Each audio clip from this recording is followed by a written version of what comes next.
जिस इंसान को तेलुगु सिनेमा का नेचुरल स्टार कहा जाता है, उसने एक बार फिर कमाल कर दिखाया है और इस बार पूरी फिल्म इंडस्ट्री की नज़रें उन पर टिकी हुई हैं। उनके जन्मदिन 24 फरवरी के मौके पर उनकी सबसे बहुप्रतीक्षित आगामी फिल्म द पैराडाइज के सिंतरा फिल्म निर्माताओं ने पहले सिंगल आया शेयर का एक दमदार प्रोमो जारी किया, जिसने पूरे भारत में उनके फैंस को जोश और उत्साह से भर दिया। यह टाइमिंग जितनी सोची समझी थी उतनी ही सटीक भी थी। घंटा नवीन बाबू, जिन्हें दुनिया सिर्फ नानी के नाम से जानती है, आज 42 साल के हो गए और जो तोहफा उन्हें मिला वो वही था जिसके एक सच्चे सुपरस्टार हकदार होते हैं। लाखों करोड़ों फैंस की गूंजती हुई दहाड़, जो उनकी शांत शुरुआत से लेकर तेलुगु फिल्म इंडस्ट्री के शिखर तक की यात्रा के गवाह रहे हैं। नानी का जन्म 24 फरवरी 1984 को हुआ था और शुरुआत से ही उनका रास्ता उन सुनहरी सुविधाओं से नहीं बना था जो अक्सर फिल्मी पृष्ठभूमि के साथ आती हैं। वे किसी फिल्मी परिवार की उपज नहीं हैं। वे किसी मशहूर पिता या प्रभावशाली चाचा के कंधों पर चढ़कर इंडस्ट्री में नहीं आए। उन्होंने अपने भारत में अंदर भारत में करने की कांधेन की है। करियर की हर एक ईंट अपने हाथों से रखी, अपने हुनर से और कहानी कहने की कला के प्रति एक लगभग जिद्दी प्रतिबद्धता के साथ। यही बात उनकी कहानी को केवल प्रेरणादायक नहीं बल्कि सच्चे अर्थों में असाधारण बनाती है। एक ऐसी फिल्म इंडस्ट्री में जो अक्सर सार से ज्यादा चकाचौंध को पुरस्कृत करती है। नानी ने अलग रास्ता चुना और दर्शकों ने उन्हें इसके लिए बेहद उदारता से नवाजा। उन्होंने अपनी शुरुआती पढ़ाई सेंट अल्फोंसो हाई स्कूल से की, फिर नारायणा जूनियर कॉलेज गए और अंततः वेस्ली कॉलेज से अपनी डिग्री हासिल की। वे साल उनके व्यक्तित्व को गढ़ने वाले साल थे, जो एक ऐसे युवा को चुपचाप आकार दे रहे थे जो मानवीय भावनाओं के बारे में गहरी जिज्ञासा रखता था और यह समझता था कि कहानियां लोगों को हंसी, आंसू और तमाम भावनाओं की ओर कैसे ले जाती हैं। जब वे पहली बार कैमरे के सामने आए, तब तक वे एक चरित्र को महज़ पंत्रमान निभाने की नहीं, उसमें पूरी तरह डूब जाने की गहरी समझ अपने भीतर समेट चुके थे। नानी ने आश्ता चम्मा से फिल्मी करियर की शुरुआत की, एक ऐसी फिल्म जिसने दर्शकों को एक बिल्कुल अलग किस्म के लीडिंग मैन से रूबरू कराया। वे वो मांसपेशियों से भरा एक्शन हीरो नहीं थे जिसे तेलुगु सिनेमा लंबे समय से सेलिब्रेट करता आया था। वे कुछ दुर्लभ थे, आम आदमी जैसे गर्मजोशी से भरे, भावनात्मक रूप से परिपक्व और दर्शकों को यह एहसास दिलाने में माहिर कि वे किसी परिचित इंसान को देख रहे हैं। आलोचकों ने तुरंत ध्यान दिया। दर्शकों ने उनसे वैसे जुड़ाव महसूस किया जिसने उद्योग के सबसे अनुभवी पर्यवेक्षकों को भी चौंका दिया। यह एक ऐसी फिल्मोग्राफी की शुरुआत थी जो आगे चलकर परिभाषित करने वाली थी कि व्यावसायिक रूप से सफल और आलोचकों द्वारा सराहा गया तेलुगु हीरो कैसा दिख सकता है। वर्षों के दौरान नानी ने अपने करियर को एक ऐसी सटीकता से संचालित किया है जो एक बहुत स्पष्ट रचनात्मक दृष्टि को दर्शाती है। उन्होंने जोशीले रोमांटिक किरदार निभाए हैं ऐसी फिल्मों में जो तेलुगु सिनेमा प्रेमियों की एक पूरी पीढ़ी के लिए मील के पत्थर बन गई हैं। उन्होंने ऐसे असाधारण किरदार स्वीकार किए हैं जिन्हें उनकी स्तर की स्टारडम वाले दूसरे अभिनेता शायद झिझकते हुए अस्वीकार कर देते। उन्होंने बड़ी बॉक्स ऑफिस सफलताएं दर्ज की और समान रूप से आलोचनात्मक प्रशंसा भी अर्जित की, एक ऐसा संतुलन जिसे दुनिया में बहुत कम संतुलन बड़ी दुनिया कर अभिनेता लंबे करियर में बनाए रख पाते हैं। उनकी चुनी हुई हर फिल्म एक सोची समझी पसंद की प्रतिबिंब रही है, ऐसी कहानियां बताना जो मायने रखती हों, जो जोड़ती हों, जो थिएटर में बैठे दर्शकों की बुद्धिमत्ता का अपमान न करें। कंटेंट केंद्रित का संबद्ध एक ही फिल्म निर्माण को व्यावसायिक अपील के साथ संतुलित करने की उनकी क्षमता शायद वह गुण है जिसने इंडस्ट्री में उनके ब्रांड को सबसे स्पष्ट रूप से परिभाषित किया है।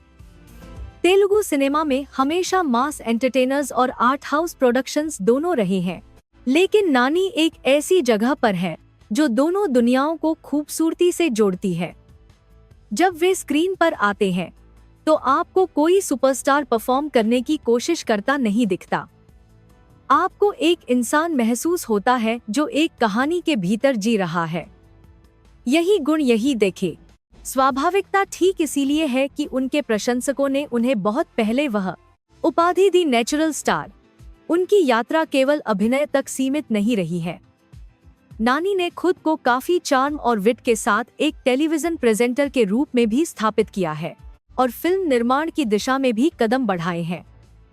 उद्योग की उनकी समझ कैमरे के सामने होने वाली बातों से कहीं आगे तक जाती है। वे बिजनेस को जानते हैं, बाजार को समझते हैं और उन्होंने अपने इर्द गिर्द एक ऐसी पेशेवर साख बनाई है जो उन्हें आज तेलुगु फिल्म जगत के सबसे भरोसेमंद नामों में से एक बनाती है। उस विश्वास और उस प्रतिभा के आर्थिक फल भी उल्लेखनीय रहे हैं। रिपोर्ट्स के अनुसार नानी की कुल संपत्ति इस समय लगभग 150 करोड़ रुपए है, एक ऐसी राशि जो न केवल एक अभिनेता के रूप में उनकी कमाई को बल्कि इंडस्ट्री में उनकी उपस्थिति के समग्र मूल्य को दर्शाती है। प्रति फिल्म उनका पारिश्रमिक अब 35 करोड़ से 40 करोड़ रुपए के बीच आंका जाता है, एक आंकड़ा जो लगातार बढ़ता गया है क्योंकि उनकी बाजार पहुंच का विस्तार हुआ है और बॉक्स लग रहा है और करोड़ से ऑफिस पर लगातार परिणाम देने की उनकी क्षमता बार बार साबित होती रही है। उनके पेशेवर संचालन से जुड़ी कंपनी की मौजूदा वैल्यू 80 करोड़ से 100 करोड़ रुपए के बीच है, जो उस उद्यम के पैमाने को और रेखांकित करती है जो नानी ने अपने करियर के इर्द गिर्द खड़ा किया है। उनकी संपत्तियां अपनी कहानी खुद बयां करती हैं। हैदराबाद और अन्य शहरों में उनकी प्रॉपर्टीज हैं, जिनकी कुल कीमत लगभग 40 करोड़ रुपए है, जो उनकी आर्थिक सफलता और उस शहर में जड़े जमाने की उनकी इच्छा दोनों को दर्शाती है जो उनके करियर का घर रहा है। उनके पास लगभग 30 करोड़ रुपए के फ्लैट्स भी हैं, करीब 6 करोड़ रुपए की लग्जरी गाड़ियों का संग्रह है और लगभग 2 करोड़ रुपए के एक्सेसरीज और निजी संग्रह हैं।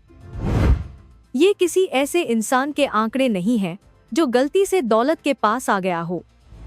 ये उस इंसान के आंकड़े हैं जिसने सालों की अनुशासित मेहनत और लगातार समझदार फैसलों के जरिए कुछ असली कुछ स्थायी बनाया।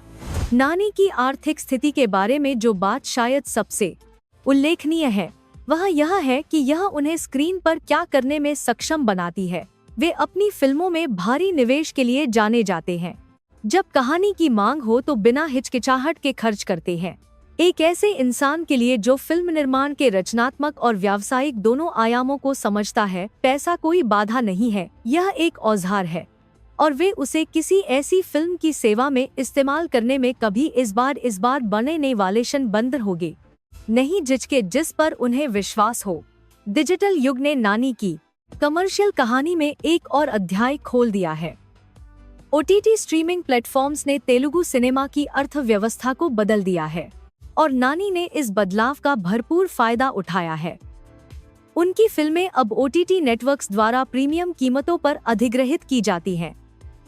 इस बात का प्रमाण कि वे डिजिटल स्पेस में लगातार कितने बड़े व्यूअरशिप नंबर देते हैं जो दर्शक शायद थिएटर तक न पहुंचने पाए हों। वे उनकी फिल्में घर पर अपने फोन पर, टैबलेट पर देख रहे हैं और इस बढ़ी हुई पहुंच ने केवल उनकी बाजार कीमत और उनकी पहले से ही दमदार विरासत को और बढ़ाया है। द पैराडाइज को लेकर जन्मदिन की घोषणा ने पहले से ही बेहद प्रतीक्षित इस प्रोजेक्ट में उत्साह की एक नई परत जोड़ दी है। ये इंडियस कम पहले अभी भारत को आदर बना दी बंदार पहली बंदार की एकता को और जिंदी पहली की है। फिल्म जो मूल रूप से मार्च 2026 में रिलीज होने वाली थी, अब 21 अगस्त 2026 के लिए स्थानांतरित कर दी गई है। इस बदलाव का कारण महत्वपूर्ण है और तेलुगु फिल्म रिलीज रणनीति की बदलती गतिशीलता को दर्शाता है। दो बड़ी productions toxic A fairy tale for grown ups और धुरंधर 2 द रिवेंज अब मार्च 2026 की विंडो में आने वाली हैं, जिससे एक प्रतिस्पर्धी माहौल बन रहा है जिसे द पैराडाइज के निर्माताओं ने स्पष्ट रूप से फिल्म के हित में नहीं माना। 21 अगस्त 2026 की तारीख पर जाने का फैसला रणनीतिक रूप से सही है। भीड़भाड़ वाली मार्च विंडो से हटकर भाईली पैथी कर रहे हैं। द पैराडाइज खुद को बॉक्स ऑफिस पर एक तुलनात्मक रूप से साफ दौड़ के लिए तैयार करती है, जहां उसे दर्शकों का ध्यान दो अन्य बड़ी रिलीज के साथ नहीं बांटना पड़ेगा। इस पैमाने और महत्वाकांक्षा की फिल्म के लिए यह सांस लेने की जगह ओपनिंग वीकेंड के संवाद की परिणाम और समग्र थिएट्रिकल रन पर सार्थक फर्क डाल सकती है। निर्माताओं ने इसे स्पष्ट रूप से सोच समझकर किया है और यह कदम उस उत्पाद में विश्वास का संकेत देता है जिसे वे बना रहे हैं। द पैराडाइज क्या पेश करने वाली है, इसकी पहली झलक आज आया शेर के टीजर के रूप में आई।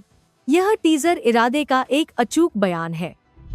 Stylish imagery, bold visual choices और एक धड़कता हुआ साउंडस्केप से भरपूर जो तुरंत कान पकड़ लेता है और छोड़ता नहीं। आया शेर का प्रोमो संकेत देता है कि यह संबदा संतदिक चालता नहीं है। फिल्म सीधे मास एंटरटेनमेंट स्पेस में निशाना लगाने जा रही है। गाना नायक की सर्वोच्चता स्थापित करने के लिए बनाया गया है।